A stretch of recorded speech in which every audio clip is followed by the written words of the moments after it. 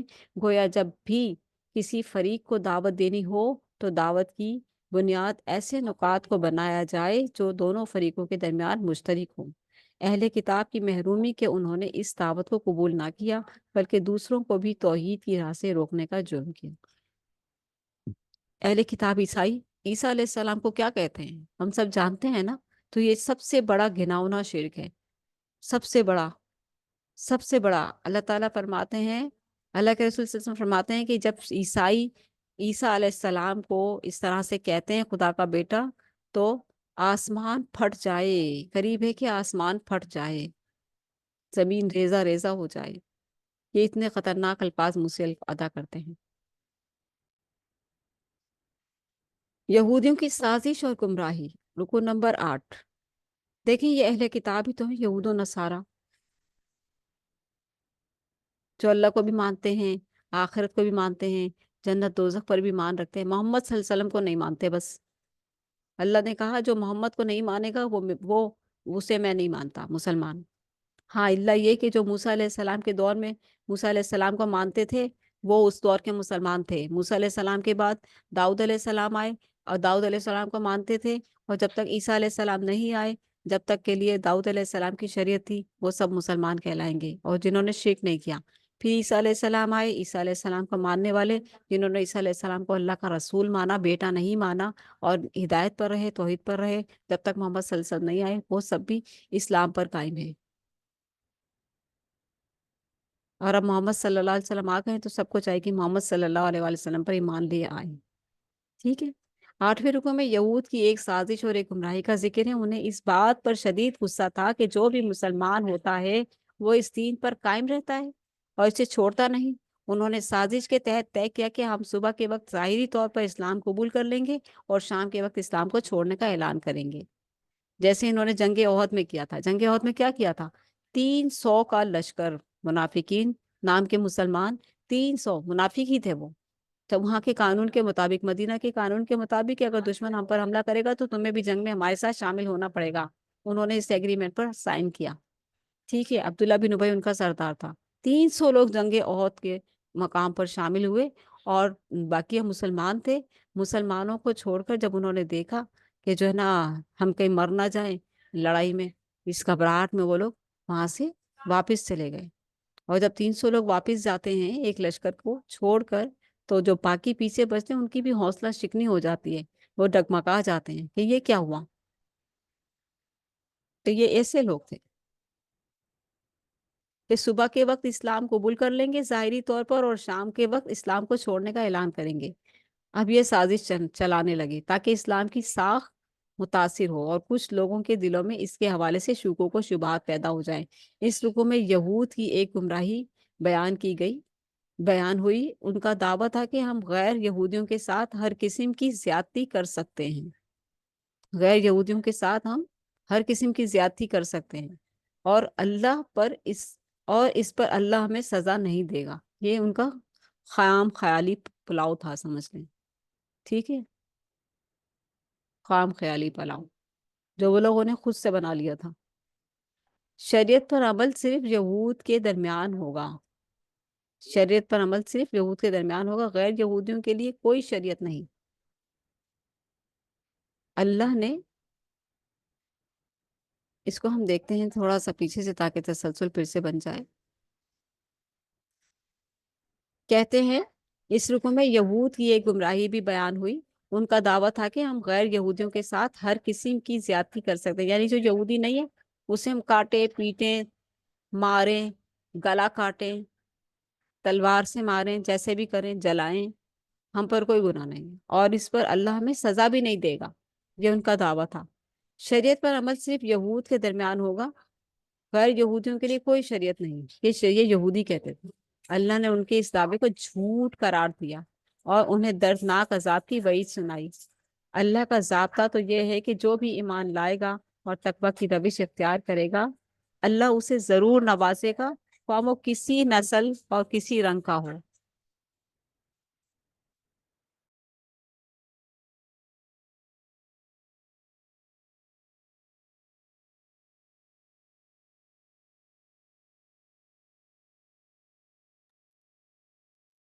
رکو نمبر 9، یعنی کہ ان کی روش دیکھیں نا، کیا ہے، کیا سمجھتے تھے اپنے آپ کو، کہ اللہ نے ان کے اس دعوے کو جھوٹ قرار دیا، اللہ نے کہا جھوٹ بولتے ہیں، بکواس کرتے ہیں، اور انہیں دردناک عذاب کی وعید سنائی۔ اللہ کا ضابطہ تو یہ ہے کہ جو بھی ایمان لائے گا اور تقوی کی روش اختیار کرے گا، اللہ اسے ضرور نوازے گا، خواہ وہ کسی نسل اور کسی رنگ کا ہو۔ دیکھیں نا، ایک بادشاہ اور ایک فقیر دونوں ایک صف میں کھڑے ہوتے ہیں نا نماز کے لیے، نماز کے وقت کوئی یہ کہتا ہے بادشاہ کہ تم پیچھے جا کے کھڑے ہو جاؤ، یہاں میں کھڑا ہوا ہوں؟ نہیں، کہہ ہی نہیں سکتا، نہیں کہہ سکتا۔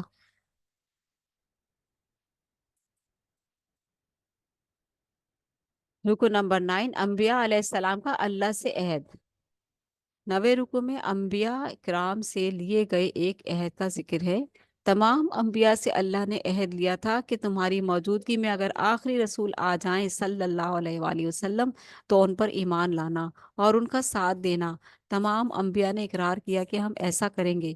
اب جو لوگ بھی ان انبیاء علیہ السلام کے نام لیوا ہیں، ان پر لازم ہے کہ وہ اپنے انبیاء کے کیے گئے عہد کی پابندی کریں۔ دیکھیں نا، کہ اگر انبیاء نے عہد کیا ہے، موسیٰ علیہ السلام نے، عیسیٰ علیہ السلام نے، کہ ہم محمد صلی اللہ علیہ وسلم کے دور میں اگر ہمارے جیتے جی آ جائیں گے تو ہم محمد صلی اللہ علیہ وسلم کی پیروی کریں گے، تو ان کی امتوں کو بھی تو چاہیے نا، لیکن قرآن تو پڑھیں، قرآن پڑھیں گے تو پتہ چلے گا نا۔ یہودیوں اور عیسائیوں کو چاہیے کہ اپنے انبیاء کے عہد کا پاس کرتے ہوئے نبی اکرم صلی اللہ علیہ وآلہ وسلم پر ایمان لے آئیں اور دین اسلام کو قبول کر لیں۔ اس رکوع میں خبردار کیا گیا کہ اگر کسی نے دین اسلام کو قبول نہ کیا تو اللہ یہ روش ہرگز قبول نہیں کرے گا۔ جنت میں جانے کے لیے دین اسلام کو لازمی قبول کرنا ہے۔ ایسے لوگوں پر اللہ کی طرف سے دنیا میں لعنت اور آخرت میں دردناک عذاب ہوگا۔ ہاں، اگر وہ توبہ کر لیں اور نبی کریم صلی اللہ علیہ وسلم پر ایمان لا کر اسلام قبول کر لیں تو پھر اللہ کے ہاں ان کی بخشش کی صورت پیدا ہو جائے گی۔ یعنی کہ اللہ کے ہاں بخشش کی صورت کیسے پیدا ہوگی؟ اسلام لانے کے ساتھ، لا الہ الا اللہ محمد رسول اللہ پڑھ کر اس کے تقاضے پورے کرنے پر، ٹھیک ہے؟ تو یہ ہے اللہ تعالیٰ کا تقاضا۔ اللہ تعالیٰ نے اتنا آسان کر دیا ہے انسان کا، دنیا میں نبی کریم صلی اللہ علیہ وسلم کو مان کر جنت میں جانا اتنا آسان کر دیا ہے کہ اگر کوئی نہیں مانتا ہے تو وہ اس سے بڑا بد نصیب کوئی نہیں۔ اللہ تعالیٰ ہم سب کو سیدھے راستے پر چلنے کی توفیق عطا فرمائے، اپنے پیارے حبیب صلی اللہ علیہ وآلہ وسلم کی سنتوں کو مضبوطی سے پکڑ کر ان پر عمل کرنے کی توفیق عطا فرمائے، آمین۔ اللہ تعالیٰ ہمیں اپنی محبت عطا فرمائے اور اپنے پیارے حبیب صلی اللہ علیہ وآلہ وسلم کی شفاعت نصیب فرمائے، آمین۔ اللہم اجعل فی قلبی نورا وفی بصری نورا وفی سمعی نورا وعن یمینی نورا وعن یساری نورا وفوقی نورا وتحتی نورا وامامی نورا وخلفی نورا واجعل لی نورا وفی لسانی نورا وعصبی نورا ولحمی نورا ودمی نورا وشعری نورا وبشری نورا واجعل فی نفسی نورا واعظم لی نورا اللہم اعطنی نورا۔ اللہم صلی علی محمد وعلی آل محمد۔ اللہ تعالیٰ آپ سب کے دلوں کو سکون، راحت اور اطمینان والی زندگی عطا فرمائے، دین اور دنیا اور آخرت کی عطا کی ہم سب کو کامیابیاں عطا فرمائے۔ رمضان آ رہا ہے، اللہ تعالیٰ ہم سب کو رمضان کی رحمتیں، برکتیں، نعمتیں اور استغفار اور اللہ تعالیٰ کی محبت سمیٹنے کی توفیق عطا فرمائے، آمین۔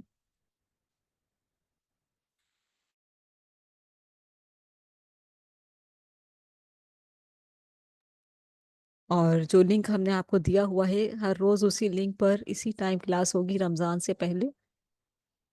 کل ہو سکتا ہے چاند نظر آ جائے گا تو انشاءاللہ کل تک ہم 10 بجے رات کو، اور پھر رمضان میں ہم انشاءاللہ دن میں 12 بجے کلاس لیں گے۔ اگر آپ ہمیں بتا دیں گے کہ آپ کو یہی ٹائم سوٹ کرتا ہے تو ہم اسی ٹائم رکھیں گے کلاس، نہیں تو ہم دن میں 12 بجے رکھیں گے۔